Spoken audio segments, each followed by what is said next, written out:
Okay. Good morning, folks. I have no idea what is happening and why so many people are showing up, but it's probably a good thing. I hope everybody had a. I hope this is a sign that everybody had a really great semester break, and you are filled with energy. I see the graduate students nodding their heads, saying, "What semester break?" It's fine. All right.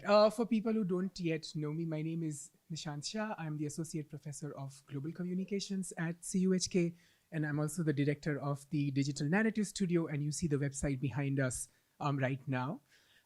This is a great pleasure to collaborate between Digital Narrative Studio and C Center, which is our leading talk series format and platform at the School of Communication and Journalism.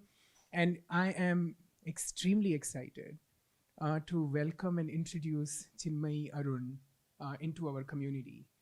Uh, I will possibly out myself when I tell you that I've known Chinmayi for 15 years now, which basically tells you how old I am. Um, but I've known Chinmayi in many, many different avatars. And today I'm very, very excited that she's coming to us from Yale University in the US, where she's a lecturer in law, a research scholar, and the executive director of the Information Society Project at the Yale Law School. Um, for some of us who might not know the legal environment, you might want to know that the Yale Law School is probably considered as one of the most influential legal theory school in the world, right? It has produced some of the finest scholars who shape the discourse around specifically thinking through information technologies, law, and society. And it's very befitting that Chinmayi is the executive director of that particular project because her research focuses on platform governance, social media, algorithmic decision making, on the data economy and privacy, all within the larger universe of questions raised by law's relationship with the information society. Before arriving at Yale, Chinmayi was an assistant professor of law at two of the most highly regarded law schools in India, which is where we actually first met. Um, During that time, she also founded one of the most exciting policy think tank and a research space called the Center for Communication Governance at the National Law University of Delhi. Arun has served as the human rights officer at the United Nations, where she has worked on questions of privacy, online speech, and artificial intelligence, as well as an advisory committees of international bodies like the UNESCO and the United Nations Global Pulse.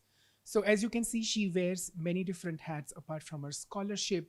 But on a very personal note, I think what I have learned over the many years of reading Chinmayi's work is her commitment to actually thinking through questions of social justice.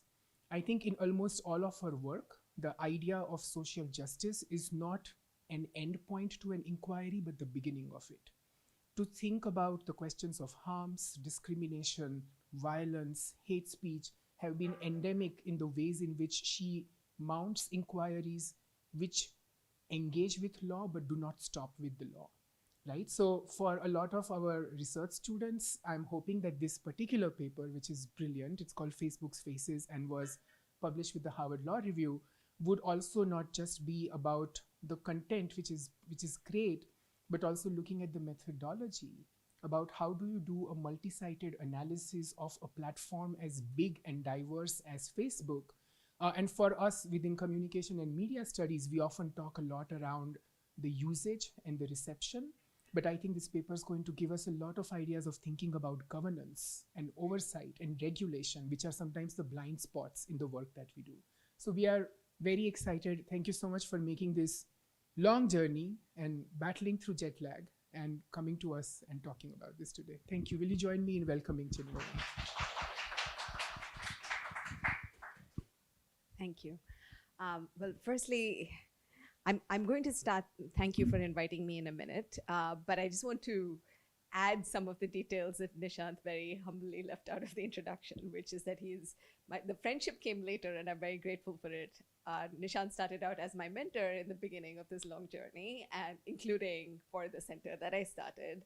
I don't think I would be at Yale Law School if it wasn't for his help and support in getting there. And this paper is also very much a product of many of the conversations that we have had. So thank you both for the journey and for helping me feel like it's possible to write a paper like this and talking me through it the whole way. So you're all very lucky to have such a wonderful human being and scholar at this university, and I hope that you take full advantage of it.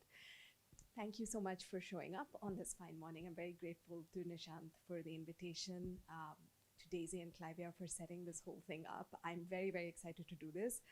I came all the way only because of Nishant and because I was so excited to see this workplace that he tells me so much about. I've heard so much about CUHK before I came here, but even more so from Nishant and his descriptions of the wonderful work and the wonderful colleagues and students that he's engaged with. So it's really such an honor to be here.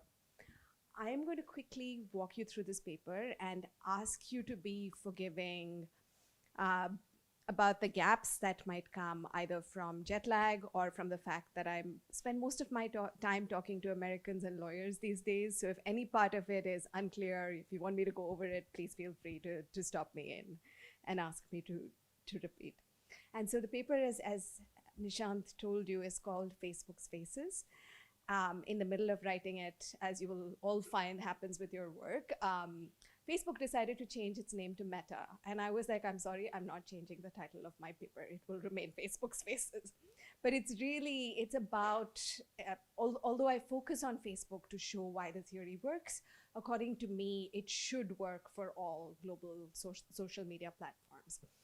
And so what I'm going to go over is basically quickly why I wrote this paper and what I hope it will help with. Sorry, I'm also going to time this because I want to make sure that I leave enough space for our conversations. And so basically, what was I trying to respond to with this paper? And then I'll quickly walk you through why I called it Facebook's Faces and what are Facebook's Faces, what do I mean by this? And finally, what problem, I guess what I hope that this theory will help with. I was hoping that it would help people engage with this universe of state laws and Facebook laws in a way that is more strategic, more helpful. And so I'll also explain how I hope that this theory will be useful. And so what I was responding to initially when I started writing this paper, which was in 2019, around the time that Facebook was talking about forming its oversight board, which is basically this external body of international experts from all over the world. And the idea was that the oversight board would take the most difficult questions that Facebook has to deal with while making decisions about content moderation all over the world.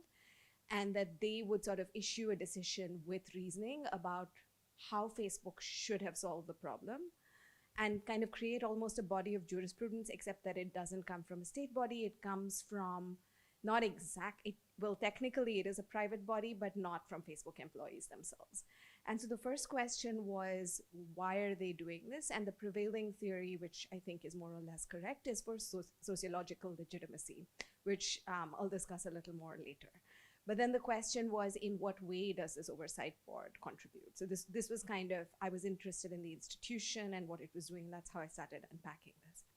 And then I realized because so lawyers tend to deal with a lot of policy conversations where I guess because we offer simplified solutions to problems that you're all studying in more nuance. And so what I found from all the policy people around me, and I mean people that are possibly from nonprofits engaging with a company, academics that are trying to solve its problems either by engaging with it or not, and also policymakers a little bit, is that these were the four kinds of ways in which people seem to think about the company. The starry-eyed thinking was people that were friendly with the company, often dealing with teams that dealt with their human rights questions or with very specific, how do we solve misogynist speech problems on the platform? Or how do we deal with child sexual abuse media? And if you've met, I don't know if any of you have had contact with the company representatives, but sometimes you run into these individuals who are really lovely human beings. And naturally, a lot of the people that were dealing with these teams were engaging in what I've described as starry-eyed thinking, which is that these are all good people. They really want to solve the problem. They're heartbroken when something like Myanmar happens. And so it's a difficult world. It's a company doing new things. Of course, it would be disruptive, but people dunking on Facebook are kind of not sympathetic or empathetic to to the problems that these good people have to deal with, right? So there was starry-eyed thinking. And then there was dead-end thinking, and I'm also friends with another set of activists who are kind of a little more, I guess, anti-capitalism and skeptical of companies, and their take on it, and they were looking mostly at the business office and the profit-making elements of the company. And their take on it was that this is a profit-making company. This is what they're here for. And so in the end, all of the choices that they will make towards their own profits. And so according to this set of people, engaging with the company is not helpful, because in the end, it's a profit-making company and we're all wasting our energy solving their problems, and why are we doing it was the thinking. And so I felt that that when these groups of people came together, sometimes their goals were the same, right? What they wanted was, I guess, a better version of the social media for humanity, maybe different portions of humanity. But they were unable to work together sometimes because they were both insistent on their version of the company. Facebook is like this, or Facebook is like that. And with some of them, part of the issue was, you'll see this if you've dealt with nonprofits, is sometimes a nonprofit will have a very particular goal, like we want to solve the child sexual abuse media problem specifically, or we want to solve the problem of how does someone organize an activist movement in the face of an authoritarian state without being given private spaces to do so. And sometimes these two groups of people will be in tension with each other, because the policies that will enable the private spaces to permit organizing and activism will also enable the private spaces to share potentially child sexual abuse media or other things. And so part of the other thing that was happening in the entire space and the policy conversations, I felt, was that there was insularity, which meant that groups of people are going to the company and asking for things that are in opposition to each other. So for me as an academic, I was trying to understand, in part, how do you make sense of all of this, right? What is very clear is that we live in a complicated world, and we are dealing with very complicated companies that are engaging not just with a single kind of complicated world, because these are global companies, they are present in many complicated worlds. And I felt that the prevailing theories of social media didn't necessarily help with an understanding of this universe. And I think that what I'd like to do first, before getting into what I meant by Facebook's faces, is recap the policy theories of social media, because I'm not sure whether this is something that you run into while studying. So broadly, the old theories, the main one of which comes from my doctoral supervisor and mentor at Yale, Jack Balkin. He's got this iconic paper called Free Speech as a Triangle. And it's great because I was sort of building on that work, and Jack was very helpful in discussing with me, I guess, what narrative I felt needs to be built upon the work that he already built. And so free speech as a triangle, what he meant by the triangle is that you have the social media companies, and they engage on one hand with states, and they engage on the other hand with publics. So that's why it's a triangle. And so he was, when he wrote the paper, the platforms had just started putting out what Kate Klonick has famously called platform law or private law, which is that they were coming up with their own rules of mediating speech. And Jack's, I think, really brilliant explanation for this was that if publics are unhappy with the way in which platforms are moderating speech, so if they're taking down too much or they're permitting things that publics are unhappy with, publics will petition states to regulate platforms. Now, since platforms are private companies, they want to, as far as possible, avoid state regulation. And so what they do is they create platform law or private law that kind of assures the state that, no, we're self-regulating, you don't need to regulate us. And so this was the dynamic within which the regulation happened, according to Jack's theory, except that this whole conversation of the triangle, while it was a very useful way and actually a path-breaking way of conceptualizing what pressures the companies are responding to, my response to this as someone that worked in India for years was that, but platforms don't treat all states as the same way, and they don't treat all publics the same way. And so when I started having this discussion with the Americans, they were like, what do you mean? And but like genuinely from a place of curiosity, right? So I pointed out to them that when Germany says that, hey, we're going to regulate you, Germany can engage with officials at the highest levels of Facebook. And they can often get the platform to respond to their concerns to a degree where Ben Wagner has pointed out that European NGOs that work on child sexual media have had an outsized influence on the kind of policies that social media companies have made. But also the state itself, the threat of regulation from particular states is taken very seriously by the social media companies. Now picture Bangladesh doing the same thing. Does the social media company care? No. The social media companies will firstly lecture the small state on its regressive policies, which I mean may or may not be accurate, but the thing is that they would very rarely do that in a larger, more powerful state. And then the implied threat always is that if you make it very difficult for us to be present in your state, then maybe we won't be. And of course, since it's a complicated world we live in, this contrast, by the way, exists even between India and Pakistan. Sometimes the Indian state will threaten to regulate, and the social media companies, perhaps reluctantly, but they will be a little more responsive to this very large country with very large population and business opportunities. And the Pakistani state, when it threatens the same regulation, will find the companies banding together in an industry association actually issuing a statement saying that we might pull out. And so firstly, the thing was that companies do not deal with all states equally. Different states have summoned the heads of social media companies to come and testify before them. And if you take a look at which states succeeded in actually summoning the companies and which states did not, you'll see a story right there. And then social media companies also do not deal with all publics the same way. And so if a New York Times reporter or a Wall Street Journal reporter decides to take a problem seriously, then that acts as a great amount of pressure on social media companies that instantly become quite responsive.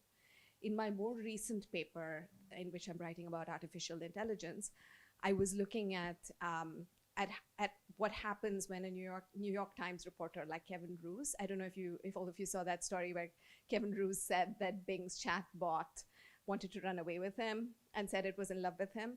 And immediately safeguards, like within a month, that chatbot had safeguards put on, the guardrails put on it so that it was not engaging in such disturbing conversation anymore.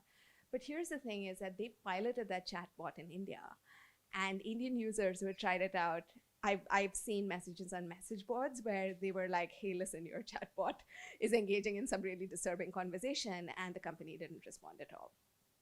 And this is the same of social media companies. So long before Myanmar became a big deal, Myanmar NGOs were trying really hard to contact Facebook and to communicate to them that what's happening on the platform is really escalating hate speech and incitement in Myanmar. But it is a small country, and Myanmar NGOs are small. And so clearly they are not a public that the company is easily responsive to. It's the same with if you look in India and you think about, can Kashmiri teenagers get through to Facebook with their concerns? And the answer is it's difficult because they're, again, not a public that the company necessarily pays as much attention to as it might to Human Rights Watch or to Motherboard, which successfully got Facebook to change its policies on racism through its reporting. And so I drew on Nancy Fraser's work to say that this view of a universe in which all publics are equal and there is some sort of uniform public sphere is not accurate. And actually what we're dealing with is multiple publics that have different priorities and also have different levels of power. And that Facebook doesn't necessarily respond to all publics the same way. And actually the piece that I have not articulated in my paper, but since I'm talking about it well after publication, is that I think that there's also a dynamic of publics and states don't always engage in the same way. And this is not a question that I've actually explored in the paper. And so I came back to, so that means that the universe that the company is operating in is complicated and in more ways than the prevailing theory on platforms acknowledges. And then the second layer to this is that the platform's engagement with these publics and these states is also complicated. And this is why I was giving you that matrix of starry-eyed thinking, dead-end thinking. Why are all these people behaving as if the company is one way or the other way? And that's how I decided that I wanted to call it Faces. So this illustration, you'll see the kind designer that the Berkman Klein Center commissioned this image from right at the end of this presentation. But basically, what we were going for here is, if you look at all the heads of this beast, you'll see that some are friendly and smiling and helpful, and others are a little more ferocious. And so the idea was that now you have all these publics that are powerful, less powerful, and then you have states that are engaging in different ways. And then you have a company with teams that are working towards different goals, that also come from different backgrounds depending on their different goals. So the human rights team will typically have a history embedded in organizations that care about human beings and are friends with other human rights organizations. The public policy teams may consist a little bit of lawyers, like a combination of people that have been drawn from, law, economics, particular worlds. And then, of course, you have the business development teams, the C-suite, and they've all gone to Harvard Business School. Since this is a recorded video, that is all I will say, and I will leave you to read between the lines. But their priorities are structured in a particular way. And then we, those of us who deal with particular elements of the company also engage with it in just a single context, or so me, for example, most of the time that I was in India, I was dealing with company questions regarding speech. So I was dealing with their public policy team, and I was concerned with questions of how they were regulating speech. But this is also a company with a presence in another country, which means that they have concerns about tax. They are buying WhatsApp, which they did a few years ago. So they need states to acknowledge that this is permitted.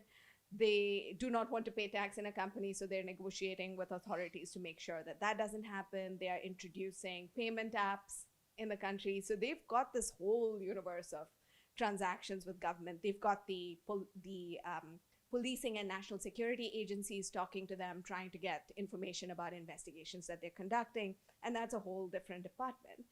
And so the company is also engaged in many conversations with the state, but also with the publics, different elements of whom are engaging with the company in completely different ways. And so I was like, the way to understand the company can only be that it is complicated, and you need a theory of power and a theory of how do you understand the priorities of the company in this universe of complicated engagement. And so that's why I decided that what's helpful is Facebook's Faces, but that it also needs to acknowledge the internal complications of the company. And here is why. It's helpful to know that one team might outweigh another, and that external power of certain kinds means something to the company, because if you understand the ecosystem of how this works, then you know that if you are a small Myanmar NGO, you need the New York Times, and you need the German state, and you need the United Nations to help you persuade the company that it is in its interests to regulate a particular way. So the Myanmar NGO might, by itself, talking to a kind face might get sympathy, but may get no action. Also, if the kind person from the company is not very influential within the company.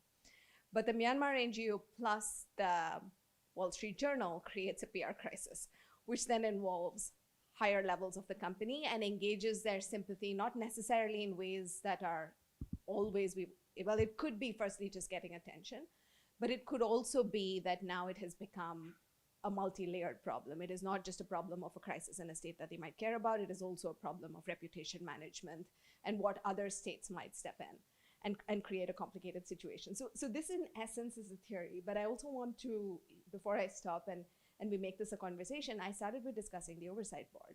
So as I was writing this paper, as you can see, the theory is quite abstract, very helpfully to me, and I wish you also these incidents that bring your papers together.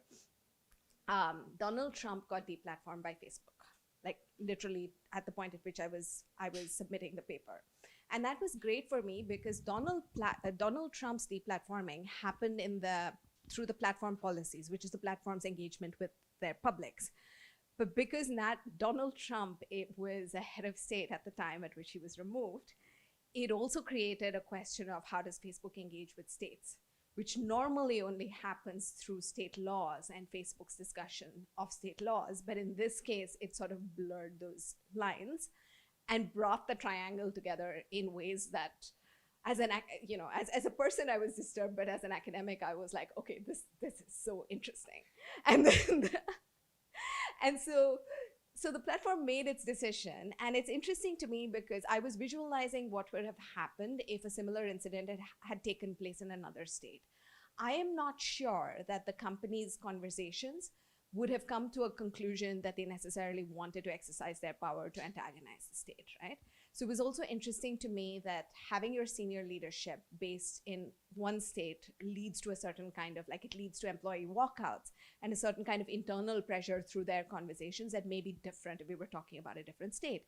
But it also created almost a conflict between the oversight board and the company, which was very interesting, and I had to modify my paper substantially to account for it.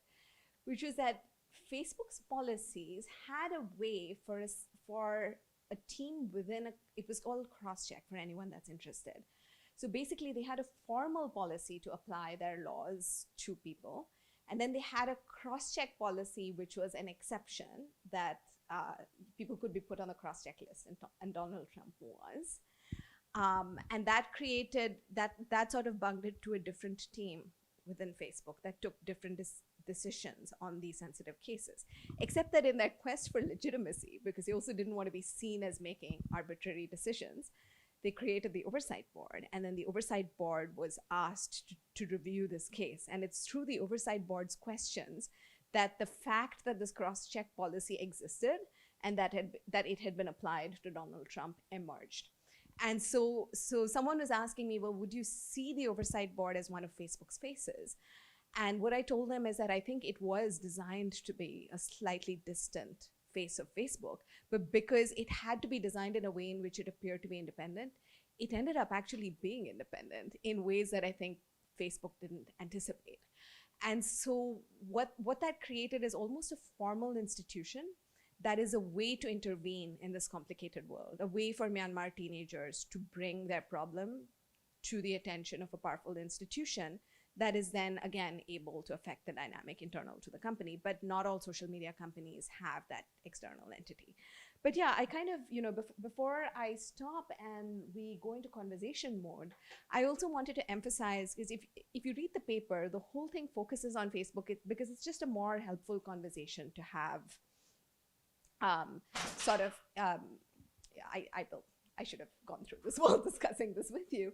But basically, it's a more helpful conversation to have in the context of one company and its decision making. And it was just my good luck that Facebook at the time was choosing to discuss its decision making quite publicly, giving me enough material to write this paper.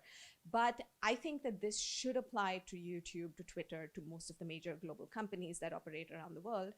And a former employee of Twitter has kindly started assigning my paper to his students because he teaches now. And he told me that he feels that it is a good explanation of how social media companies work, which was gratifying because it was a theory, and apparently internally they feel like it works. But I want to stop here and get your reactions, and I'd love to learn from you because I've never discussed this with people that are not lawyers. So I'm really interested to hear your thoughts. Thank you for patiently letting me talk at you.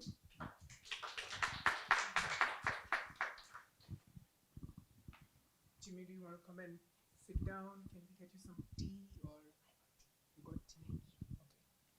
Okay. All right. Thank you. That was, I think this is the second time I'm listening to it. The third time I've read the paper. Some of the students in the Global Comms did not read this paper from you, but they read actually your Majority World Designing for the Global South paper last semester with me.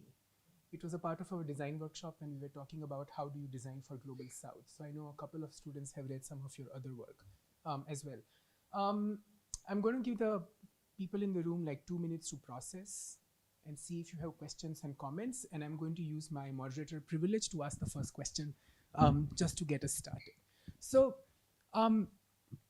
I think it's also, the paper's now 2 years in the making and since publication.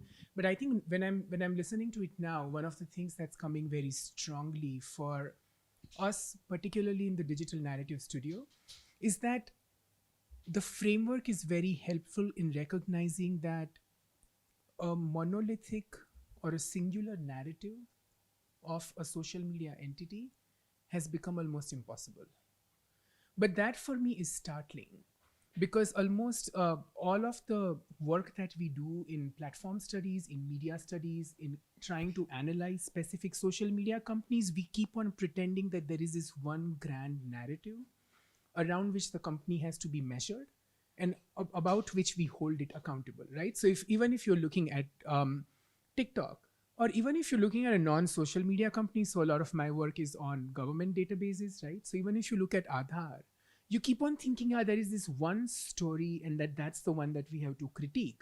And I'm now trying to figure out that if there are multiple narratives like these, how do we even begin mounting an inquiry about what that this nebulous thing is, right? Like, how would you deal with it? Because I'm sure law has its own ways of trying to deal with this multiplicity.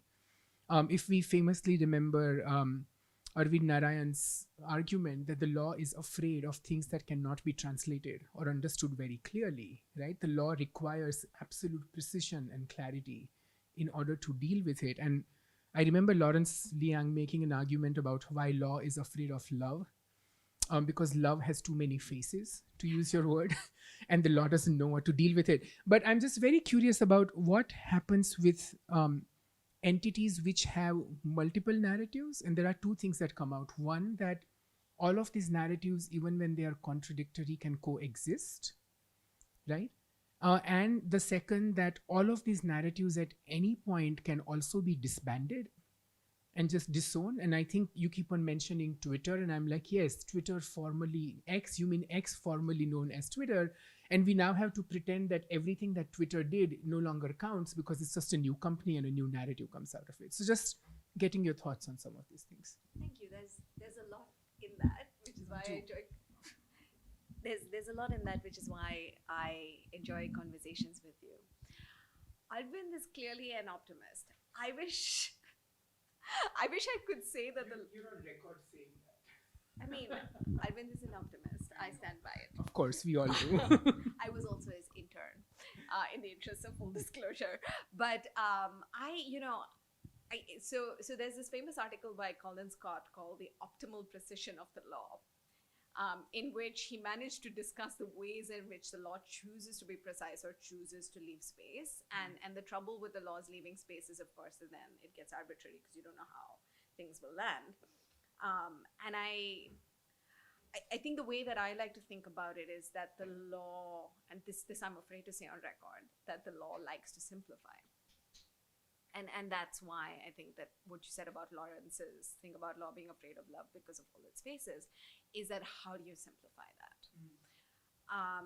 And so how do we understand these complicated companies? I think in part through conversation with them, and in part through slicing them in different ways and figuring out at what stage you want to intervene and how. And since I'm a legal academic and not a lawyer, what I will maybe helpfully or maybe unhelpfully do is show you like one of Law's fictions that didn't work in the end, right? And this is a fiction that was actively encouraged by the companies, as I understand it. Have you all been following the debates about content moderation in the US, the net choice cases? The American speech scholars are all obsessed with it. It might be interesting for you to follow, which is, so for years, there was this Section 230 that created this immunity for platforms that basically permitted them to do the regulation that I described, right? Like, why does platform law of speech exist? It's because platforms are immune from liability for the kinds of speech that the law might ordinarily regulate. And so through the platform's intervention, but also through there were academics that were also involved in saying that this is the right way to go. Interestingly, a lot of countries around the world, including India, enacted this immunity, thanks to which platforms were allowed to host the kinds of content that wouldn't be permitted in a book or on TV or any such. And the presumption was that this would create the healthiest possible platform sphere. And now there are cases in the United States challenging that very provision. And I want to acknowledge here that the consensus that most credible legal scholars have about this is that none of the cases ask for solutions that are constructive or helpful. But what they do exemplify is that the assumption that the law made, that this immunity would create a world in which platforms would regulate for the best possible outcome, was incorrect. And it's interesting because one of my predecessors at the Yale ISB, Laura DiNardis, wrote a paper years ago with A.M. Hackle on this, saying that why would the law assume that if platforms are left to regulate, then they would be interested in protecting the best possible speech. And so, it's one of those cases in which the law just assumed altruism. And of course, what began to emerge, which we saw in India, for example, was that if platforms were pressured by a government to engage in a particular kind of regulation that was not necessarily beneficial to the public, but definitely beneficial to the government. And then if the platforms, like, this is where the triangle theory works, right? If the platform's interest is in cultivating a good relationship with the state, then maybe the platform chooses to exert its private power in a way that that helps the state, and actually in a way that the state may not be able to legislate to do because the constitution doesn't permit it. And it's a phenomenon that the lawyers like to call job owning. Job owning. Yeah, where government pressurizes a private platform to regulate speech in a way in which they cannot pass a law saying regulate speech this way. And so it's a circumvention because the private platform is allowed to regulate speech whichever way it wants in the current legal regime. And so it is, I think that one of the reasons that this is so much fun for legal scholars to write about it is that it is a very complicated ecosystem. And you're telling me that media scholars do grand narratives. What I was expecting you to say is that we always understood that the platforms were complicated because the legal scholars are often looking to media scholars to understand the different ways in which they are complicated. And then our work is to think through how the law can engage with this vision of platforms. It's a very long-winded answer. I don't know if it responds. No, I think that's great. So I wasn't saying that media scholars necessarily produce grand narratives, but that because of sometimes the ways in which we work, we don't necessarily deal with either the regulation, the policy, or the legislation that binds a social media platform. We take its narrative for a given. But the possibility that there could be multiple contradictory narratives, I think, emerges also because you are doing a multi-sided space where you're taking an US American company, you're looking at a case study which is in the US, but then you are realizing that the same kind of falls apart if you start looking at India and Pakistan or Myanmar in some way or the other. So this falling apart is kind of fascinating because it literally means that if you are a Facebook scholar in India and a Facebook scholar in the US, you are studying two different Facebooks, right? This possibility that there is this, the rhetoric that they give out is that they are a universal platform. But the possibility that they are so bound by the context, the regionality, and the law and the legislation, but also the geopolitical power of the publics that they are engaging with, I think is something that we need to.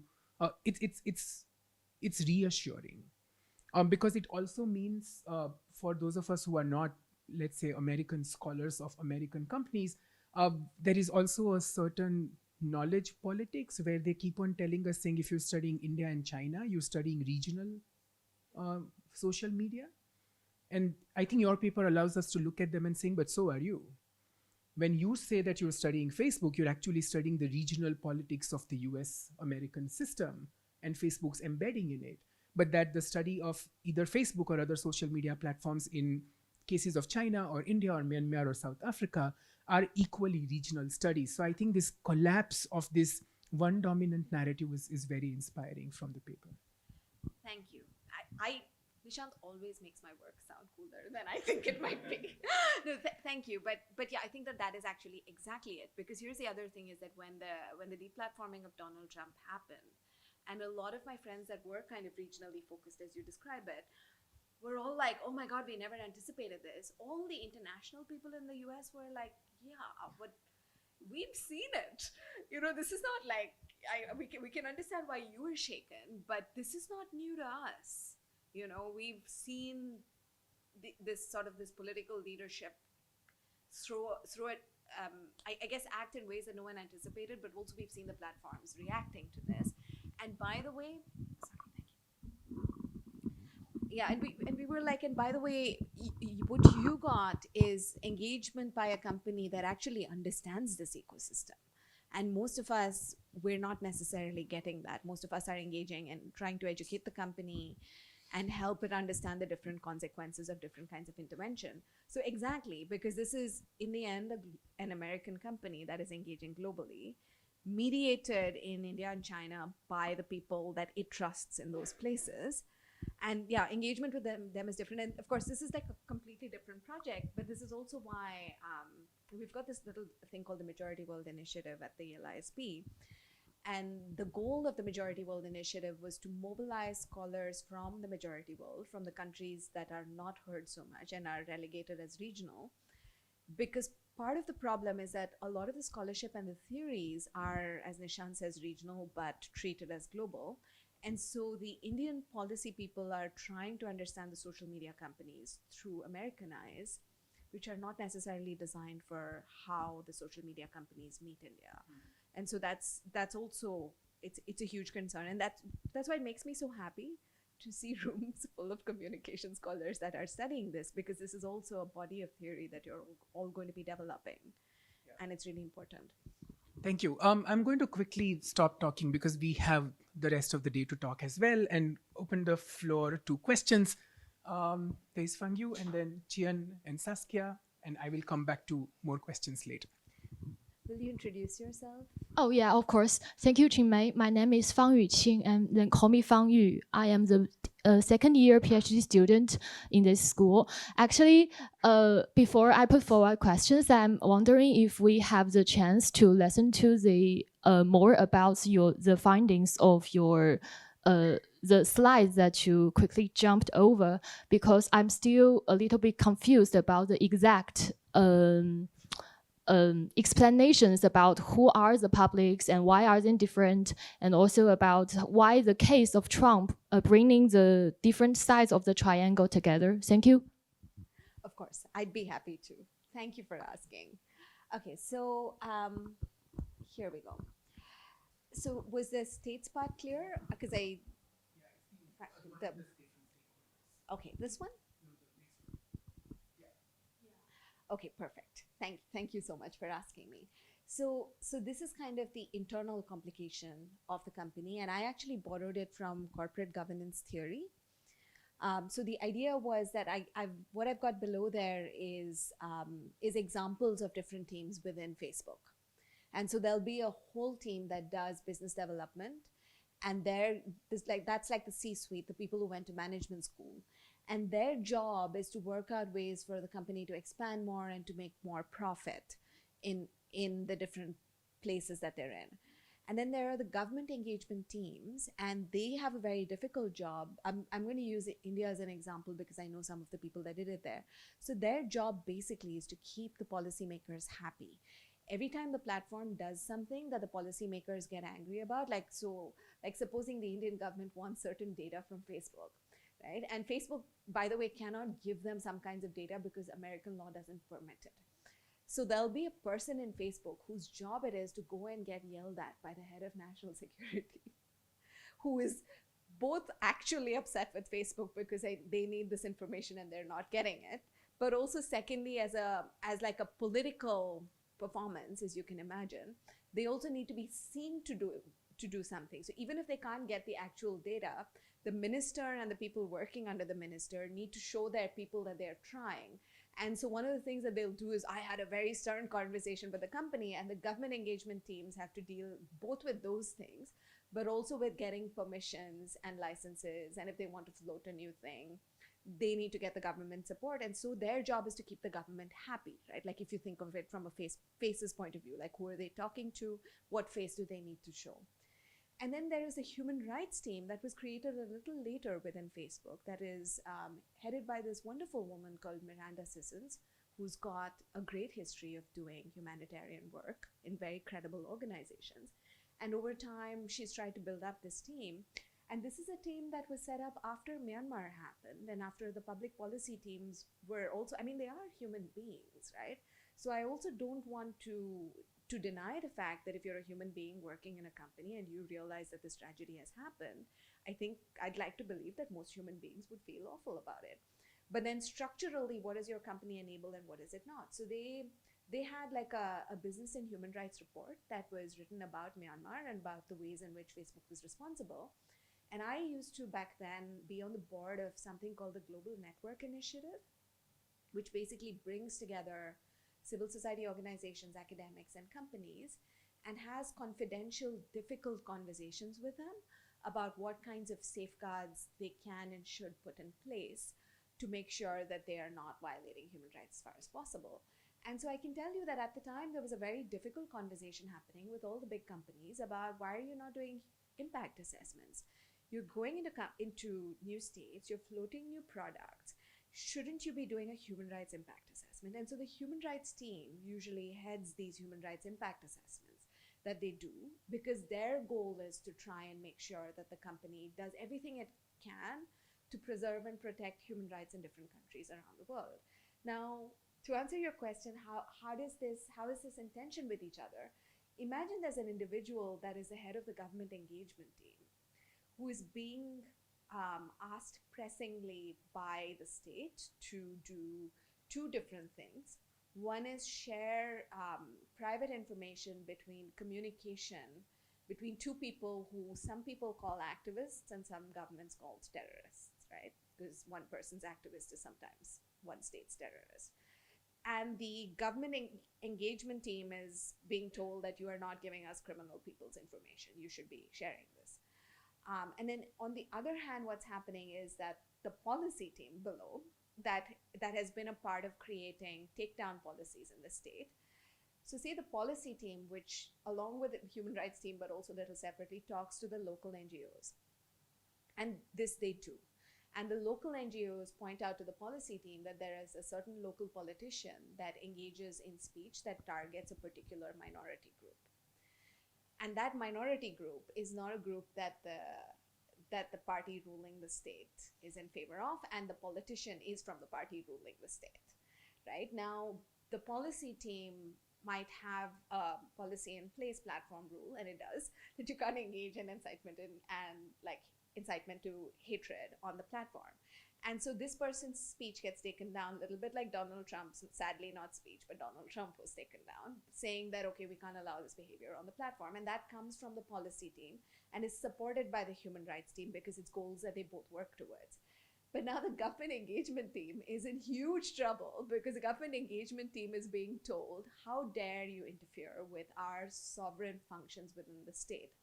This is a political leader. He's from the ruling party. Maybe he even holds a position in government. Who are you, a random American company, to be taking down speech coming from our political leaders? So there is now an internal tension between inside the company where the business development, and this is speculation obviously because I've not sat in on their meetings, but presumably given their goals, the business development team will be worried because the state is getting angrier and angrier, and what they're concerned about is what if the platform gets suspended? If you suspend the platform for a week, there is a loss of profit. Or maybe they have like a new pay app that they're trying to float to the government, and they're concerned that the government will not give them permission for the pay app because the government is upset about the takedown of the political leader's speech. The government engagement team is now having police people visiting their homes and having their laptops being seized because the government is saying that we asked you to share data with us and you have not, and so we will search your home for this data. First, I don't know why they think that the data might be in their home, but that's what's happening over there. And this is actually something that the companies call, Nicole Wong, who used to head, I think, Google's legal policy. She calls it the hostage problem of how sometimes companies will be pressured to change their policies because they've got local employees in states, and the state is threatening to arrest their local employees. And so now the company feels like it can or cannot do something because it is afraid of what the state will do to its employees. So there's that going on. And then there is a human rights team saying, excuse me, you can't put hate speech back on the platform, right? And you have the public policy team that is stuck in the middle because they're supposed to make consistent policies. They are having conversations with people who are saying that do not enable speech that threatens minority communities in our country, and please stop handing over communication data of people that you should be protecting. And so it creates an internal tension within the company. And then the question is, who wins, right?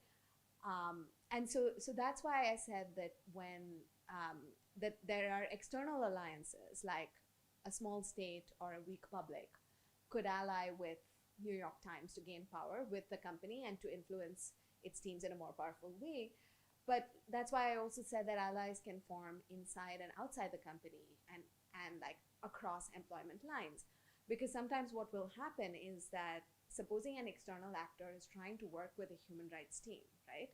Then the question that both they and the human rights team might want to ask is, what would convince the government affairs team or the business development team to let go of their goal of pacifying the government or of profits? And a reputational threat, for example, like the threat of a New York Times story, might convince the business development team that they will lose business elsewhere, that they may lose advertising, or they might have other states regulating them. And so that's one way for an alliance to form across company lines, where a team that is trying to swing a change without directly saying so is kind of enabled and made more powerful because the external actors, the NGOs, manage to think of a thing that would bring other teams on board. Does that help? Okay, of course. Thank you for the great question. Well, thank you very much. My name is Jen. I'm a colleague of Nishan, also assistant professor at the School of Journalism and Communication. I really appreciate your talk because your approach to this very complicated, multifaceted, both internal tensions of the company and also their configuration of the uneven, right, multifaceted world. That's really fascinating. And what I'm thinking is, so within this complication, within this very multifaceted nature, how can we still distinguish platform companies from other, not necessarily digital or internet, especially transnational corporations? You know, because I'm in a media studies or cultural studies background, I'm really curious about how media, how platform, how digital plays a role in this whole story of complication, especially do their configuration of the world may distinguish from, you know, not necessarily digital or internet companies, or they don't have any distinction at all. That's something I'm very curious. Could you give me an example of the kind of digital companies that you're thinking of?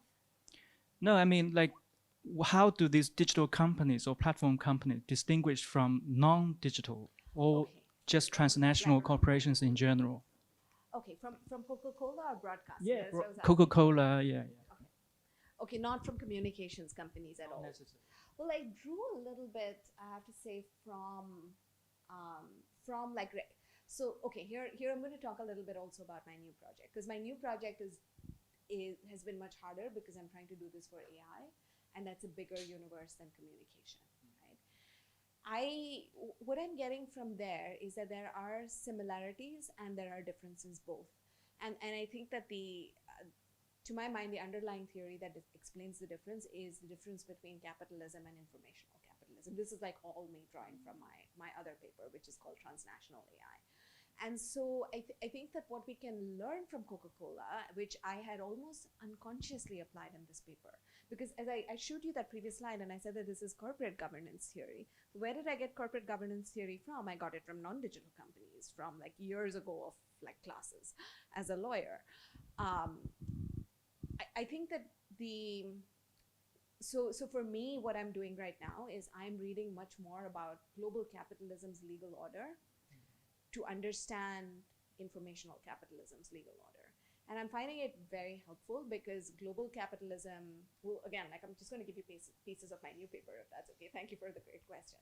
So global capitalism's legal order was structured in ways in which it protected capital and permitted, like Coca-Cola, to both sell in other markets, but also draw labor from other markets with relatively little, like it became harder and harder in the neoliberal legal order for the state to intervene to protect both workers and its actual market, its consumers. And so now if you move it to informational capitalism and you look at Manuel Castell's theory of what is priority in informational capitalism, you have the same patterns as global capitalism, but basically what is salient, what is being exchanged, and where profit comes from has shifted to information. And I think that that's the key difference between how these companies operate and how Coca-Cola operates. That they are also, these companies are mainly engaged in the business of data and information. But other than that, they are very much standing on the old regime, if that helps at all. Thank you very much. Thank you, Chen. That was actually my question too. But thank you. I'm Saskia. I'm also a member here of the faculty in the department, and Nishant and Chen's colleague. So yeah, you being like a legal scholar, maybe to just follow up on that question, when you gave the talk, what I was wondering is, like, from a legal perspective, what would be the difference between data and information and like tangible products that multinationals like Coca-Cola, car companies have? They might have a very similar structure in terms of human rights. I'm thinking of car companies, German ones in China right now. But what is the difference really that kind of makes it different to study platform companies versus companies, multinationals that produce? Because one could also, and I'm not a legal scholar, right? I'm just thinking aloud. These companies produce products, but at the same time, they are also in the business of producing informations and narratives to speak to, I mean, glyphosate, like if you think of the chemical companies around the world. So just like to get your perspective as a legal scholar. That's a fascinating question. Thank you both. Like I'm also making this up on the fly. But I'll tell you maybe what I'll do is I'll tell you whose work I learned from, so that you can look for the more precise definition there. And so for me, it's really, I mean, this, you probably know, Manuel Castells is really the one that kind of defined informational capitalism and how it works. But I think Amy Kipchinsky is a legal scholar that has done the most in theorizing how the legal order enabled informational capitalism. And it's great that you asked the Coca-Cola question in the way in which you did, because you're right. Information and data is protected by a different set of rights that kind of almost like create intellectual property, right? And so intellectual property is remaking the legal order to sort of categorize data and information as property. So that's a part of it, is that this is a relatively recent regime. And there is a lot to be unpacked about who gets access to these property rights, what is the reasoning that protects them, whose property rights are recognized and whose are not. Because the thing with data is also, as all data scholars point out, but I of course got this from a legal scholar, is that in the creation of data sets, sometimes the way the narrative created around it to justify the allocation of rights is almost like data is like out there, right? And you're just collecting it. But it's not just out there, it's created, and it's created based on, sometimes other people's work and property, and sometimes based on a company's reading of a different population that then has different consequences for them, which I have to unpack in a different paper. So partly, I think what's interesting for legal scholars is how the allocation of property rights affects and enables informational capitalism, but also affects people's capacity to intervene and restrict it. So again, like one of the major legal policy battles happening right now is the question of data localization versus can companies take your data. And it's a weird question to ask, because at least the way the Indian state conceives of data localization is almost as if the state owns the data. And so I remember someone from a major company saying, well, I take it that you don't support data localization. And so can you come and talk to this company about how it's a bad thing? I was like, yeah, but you know that I'm also going to talk about how the company's appropriation of other people's data is also a bad thing, right? Because it's a question of who are we allocating these rights to. So there are legal debates happening about this. And then there's also like the one that Amy Kipchinsky has been writing about more recently is the question of trade secrets. So when companies extract data, including all of the stuff that we do on Facebook, by the way, that gets recorded about all of us, we then can't access and modify the data because the companies are trying to construct a regime of trade secrets around it. And the moment they do that, it's impossible for anyone to access the data set and ask any questions, because they've sort of, the word that she uses is enclosure. They've used the law to enclose it. and now we can't reach for it. So that's a part of it. But then I think that the third thing, which makes all this so interesting, like what is the difference between bottles and information, is that information flows like that, right? Like, and so what informational capitalism has enabled is very quick flow of data. And actually, thanks to scholar Kalindi Vora, who Nishant introduced me to, she's a professor at Yale Law School. Her book actually discusses call centers as a predecessor to what's happening with informational capitalism. And that's brilliant because call centers were actually, in a way, this like early information economy where companies were able to externalize whole services because it was so easy and so fast, as opposed to shipping sneakers to get them sewn in a sweatshop and then shipping them back. Like that still takes more work than like getting your Kenyan workers to access databases for ChatGPT in the US and clean it up. Thank you very much. Can I just jump in and say maybe there is another layer to it, and I think that does come more from social and cultural analysis of platforms in terms of what is new about these things. Is that when let's take a Facebook, when misogynist acts happen on Facebook, there is no way of distinguishing the information from the company, which is new. So if Coca-Cola, for example, exploited villages in India and stole all their water and then sent out the product, there was still a possibility of dissociating the Coca-Cola corporation which is doing it and the Coca-Cola product that you are drinking. Whereas what you see also now in cancel and boycott cultures is that information is the company. So if there is an act of human rights violation that happens on Facebook, then Facebook is a human rights violator no matter what it tries to do. And that for me has been fascinating in the ways in which like older companies are now becoming subjected to informational hate speech, right? So if Nike has an ad campaign which offends people, then the product itself becomes racist as opposed to the company being racist. So these are new conflations in some parts. And it's very interesting because in the Indian freedom fighters movement, like the decolonization movement, this is what Gandhi tried to do. He basically had an entire process where he said boycott British-made goods because British-made goods are signs of colonization. So the informationality of the good and the informationality of the sovereign of the regime were the same. Yeah. Right? That particular conflation is fascinating. Yes. I mean, it might also, and GN works a lot on TikTok, for example, and it might also work precisely on the ways in which TikTok ByteDance in China, outside China, in India, in the US, the way it's regulated, and how the company, the information it produces, and the information people produce using that company are all kind of seen as the same. Yeah, that is very interesting because like this is also the Indian companies are now trying to be like go Indian in your choice of platforms, except the Indian platforms are unusable. So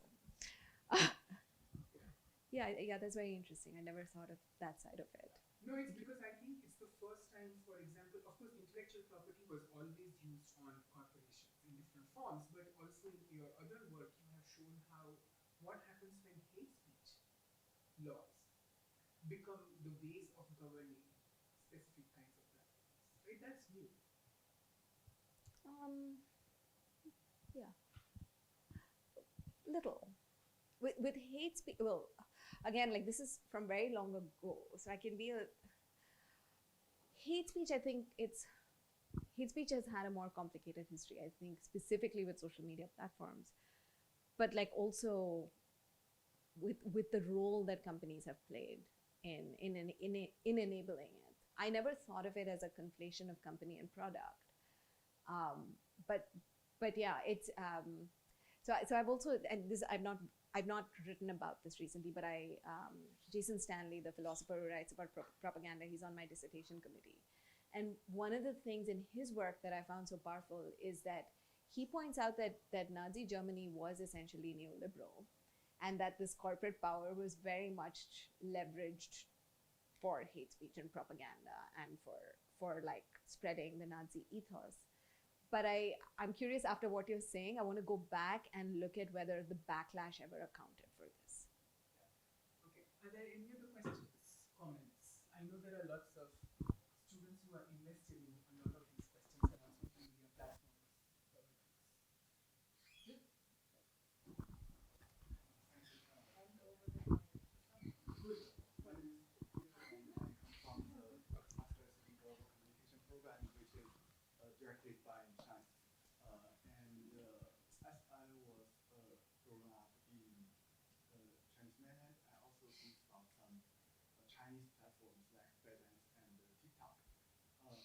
found that, as we know, that the ByteDance create a new headquarters in Singapore, outside China, as the mother company for all their products. And even though the TikTok or Douyin is original created in China, and as the international CEO, maybe at the hearing in the United States Congress, there is also a lot of discussions among Chinese social media that also treated the TikTok, so the international version, as a Chinese product.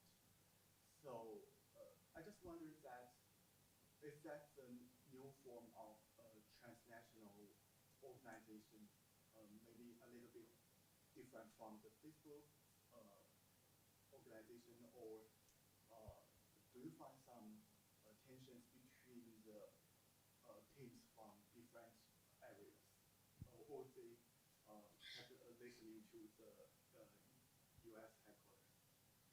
Thank you. That is such a great question. And it also permits me to apologize for a very American centric presentation. I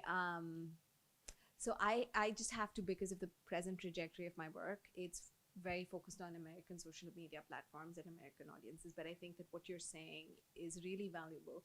And I, in many ways, envy everyone that gets to study TikTok, because if I could, that is the company that I would want to study, because it's, and for multiple reasons. The two people that I think acknowledge the transnational tensions that are created by the Chinese companies in this ecosystem is, one is Anu Bradford, who's done this thing called Digital Empires, a very new book.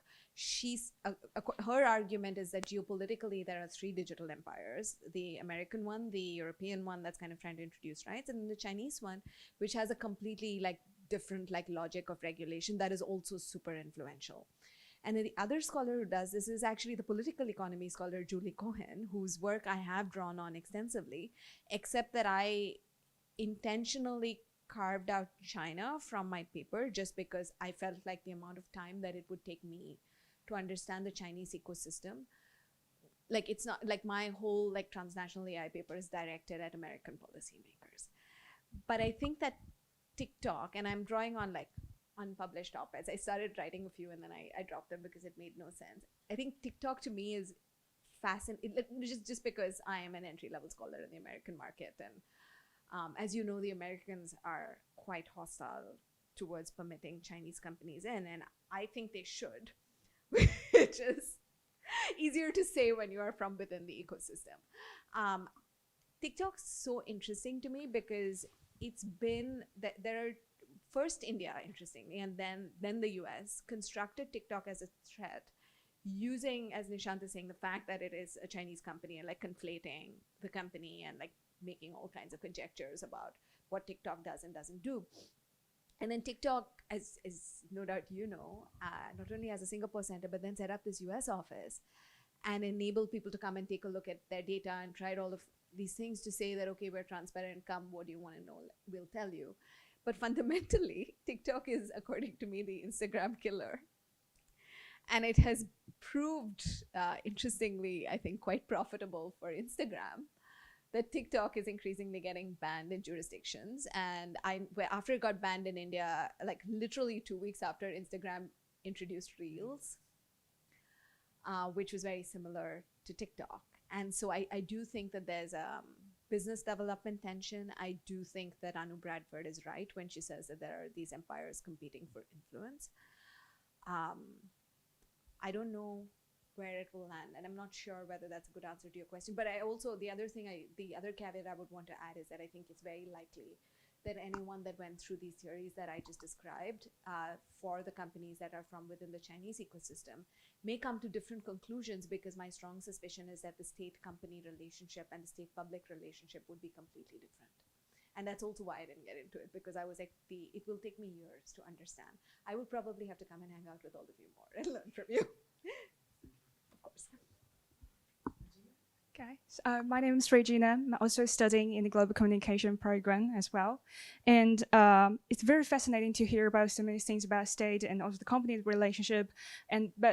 Like for my own interest, I'm very interested in how public can interact with state and company as well. So it's like a triangle, it's a triangle model, but I'm more emphasizing in this part. So actually, for me, my question will be related with the publics. I'm also very interested with the multiple publics raised by Nancy Fraser's theory. But the problem is when public interact with company and state, most likely they are also being represented. Their voices and narrative have been mediated already. Not to mention when it's maybe not in the American field, but maybe when it comes to China, in some Asian country, when the democratic system and system for inquiry for the public is relatively weaker. So the public voice cannot be really represented really well. Some are being prioritized, some are being just ignored sometimes. So when this complicated layer are introduced into this triangle theory, also about our inquiry today, how we can take a look at it from the legal perspective. Easy questions here. Okay. Well, no, I am learning from you. And so I was just like, I should have spent a week attending classes here first before doing this. It's a great question. I'm going to preface this by saying I probably don't have a good answer for you because this is a political system that I don't understand. I wish I did understand it because I think it would help me deal with the changes in India that we are unable to cope with because we had a different political system almost growing up. I guess, well, let me see if I can offer you the tools. And please forgive me if it comes from a place of imagining what is possible that is inaccurate. I think that the way I would think about it is, how do you gain voice? And what are the spaces to acquire voice from? And so I offered a theory of how do you gain voice that was based on the American system of how do you organize. Can you get the New York Times to publish things? And in the US, at least so far, you can, in theory.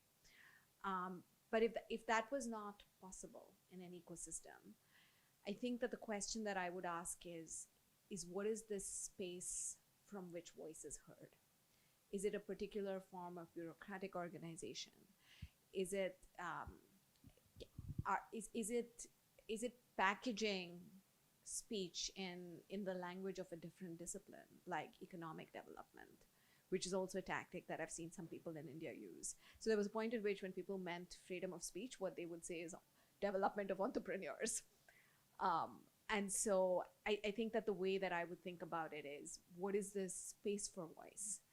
And what is the way to collaborate and make sure that you leverage all of the space for voice that is possible, right? If that's helpful at all. Thank you. Is there time for like one or two last questions or comments? One. Yeah. Yeah. Hi. I'm a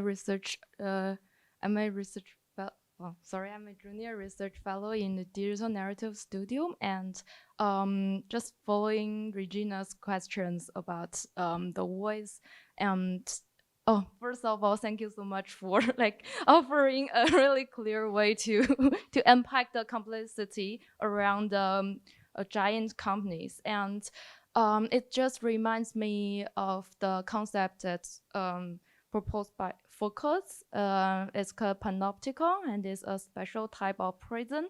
And I find that the Facebook's faces is just like we are like trapped, or we are caught in separated cells in the panopticon, and we are treated differently and facing different faces from the company.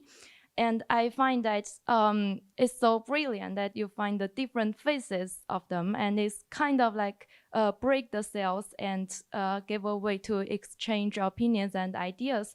And I'm just wondering if we can take the differences between the different faces as opportunity or another type of affordance of those companies, and to speak out and to. That is a brilliant question and a brilliant take on my paper. Thank you. I never thought about it that way. I can't tell you how grateful I am. So I think that's fair, your characterization in the end. that is it. So I'm just going to repeat it back. You tell me if I got it wrong. That fundamentally, are you asking whether, in addition to being an opportunity for mobilization, it is also characteristic and affordance of the platform in its own sense? I think that that is very, very fair. And I think the oversight board is illustrative of that, right? Because the oversight board was supposed to be an affordance of, well, not of the platform, but of their ecosystem for the platform's own reasons, because they'd been pilloried about Myanmar and other things. They were getting a lot of bad press. And so it was an opportunity for them to put together this set of people. And initially they used to describe it as the Facebook Supreme Court. And communication scholar Monroe Price has this whole piece on the theater of how they announced it, like the visual effects of how Mark Zuckerberg would sit with like the Harvard law professor whose idea it was and kind of like propose this as like a neutral entity. And so there was a certain way in which it was proposed. But here's the thing is that that when so that particular thing at least was constructed to perform legitimacy. And in an effort to do that, they had to hire people that were credible and knew how to do it.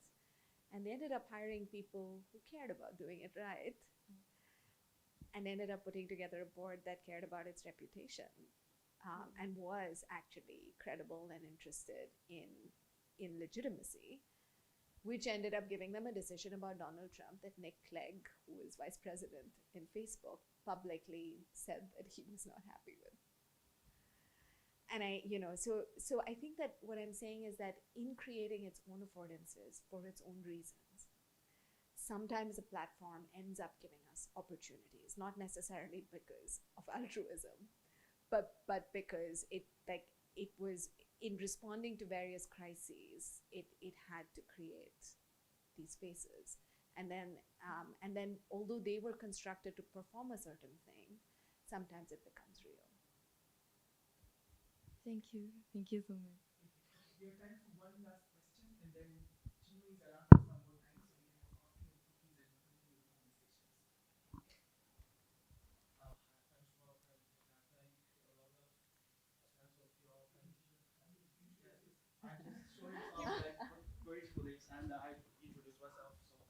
So, my name is Baochen. I'm a like, postgraduate study a student from the global communication major. And my question would be, because just now we mentioned about a distinct character which differentiates digital platforms and the traditional like global corp giants, such as Nike or Coca-Cola. I was which differentiate them is that those digital platforms they can drive revenues through like information capitalism. And I was also wondering like some rising industries nowadays, such as electronic cars, which does not necessarily make profits on information in a more direct or superficially detectable manner, but they also being banned access to some like express ways or like specific government institutions of China in China. So I was also wondering how do you negotiate or how do you see such tensions, transnational tensions when the foreign electronic cars corporation they try to get access to China and negotiate with the local policies and the American core values from a legal scholar's perspective. I would really appreciate your answer. Thank you. This is not my area of expertise, so let me think. I think that I would basically go back probably to the capitalism answer, but I'm not going to. So this is wildly outside my area of expertise, is the thing, because from a legal scholar's point of view, you would need to understand the regulation of automobiles over here and the regulation, and you'd have to understand the safety standards to be able to figure how much is reasonable and how much is political, if that makes sense. But if I can just, I'm going to reframe your question a little opportunistically to enable myself to answer it.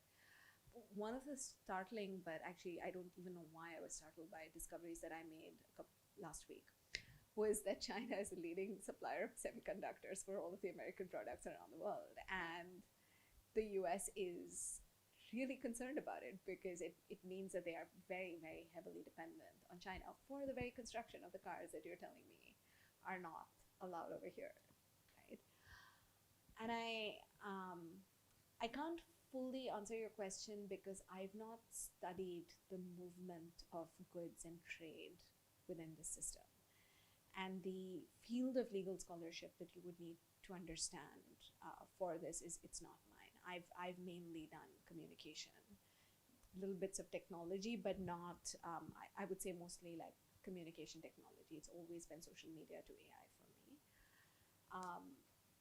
But I think that to anyone that is interested in your question, what I would read is foreign policy, trade law, but also I'm finding increasingly useful the history of neoliberalism and of and from a Chinese perspective, this is very interesting, right? And of what capitalism constructs as its center and its peripheries.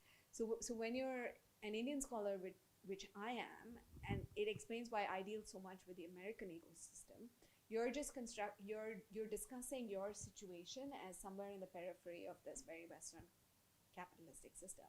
But actually, China exerts its own gravitational power, and that is triggering the Western countries and their policies in a completely different way. And that's my long explanation for why I can't answer your question, but to encourage you to look into it because I think it's fascinating. And I'm not convinced that the Western scholars necessarily treat it in fair ways because they don't understand the internal logic of what is happening here. I think that many of them are open to especially the left-leaning ones are very open to the idea that this is a complex system and there isn't a simple answer to it. But I think that it would take someone embedded here to describe it properly. I have a friend at Yale Law School called Yuping Lin who is writing about this, and if once she gets done with her paper, I will send it to Nishant. Maybe she will have an answer for you. Thank you. Thank you very much. These are amazing questions. A lot of them are things we need to carry forward, both in our learning and in our research. I do want to emphasize that one of the most exciting things about the kind of scholarship that Chinmayi presents is that in a lot of the Western discourse, the state is generally missing from technology studies.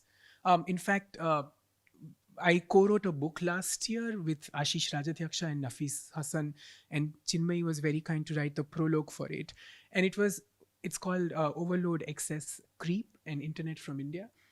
And when we went to the publishers, they were like, so you say this is a book about the internet? You're like, yes. And they said, so you're dealing largely with social media platforms and so on. I'm like, yeah, those, but we're dealing with the internet, right? Not social media. And then they stared at us and said, what does that mean? And we said there is internet beyond social media platforms. And it, in fact, manifests itself sometimes in terms of law and regulation, which is about much larger things, which is about statecraft and governance. And then the social media platforms become the exemplary faces of it. But that's not where it begins. I think it's only when you start contextualizing the geopolitics of these platforms that you start realizing how important the state is. And that's maybe something that we need to bring in our discourse more prominently, because it's only when you are outside of the Euro-American bubble, which are so aligned to a free market economy where the market reigns supreme, that you start realizing how critical the role of the state is going to be in producing these analyses of social media platforms. So thank you for just highlighting that for us. We have a small present for you to thank you for all the time. And then I think we have to do a photo shoot. Yeah, all the cameras are ready. Here we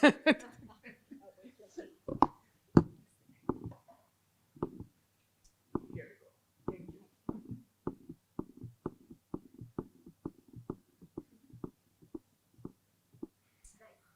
All right. Well, Thank you for the amazing question. yes. Thank you Now you for- see why I'm so happy to be here. Yes, I totally. He does tell me every week how happy he is to be here. Yeah, I do. All right. And thank you for permitting me to come here and No. reflect American scholarship on this brilliant crowd. No, this is great. Thank you very much. Thank you for being such a wonderful participant group. I just want to quickly highlight that this is a semester filled with talks, and this particularly is a month filled with talks. And the next talk by C Center is by another brilliant scholar, a great friend for Saskia and I. Koen Leurs is coming next Tuesday. I had the joy of reviewing Koen's last book and also blurbing it. And if you're interested in questions of digital migration, technology, and human rights in incredibly profound ways, I would really encourage for you to find some time to come for Koen's talk next Tuesday as well, right? Okay, with that, let's get some cookies and tea and coffee, and thank you very much again. Okay.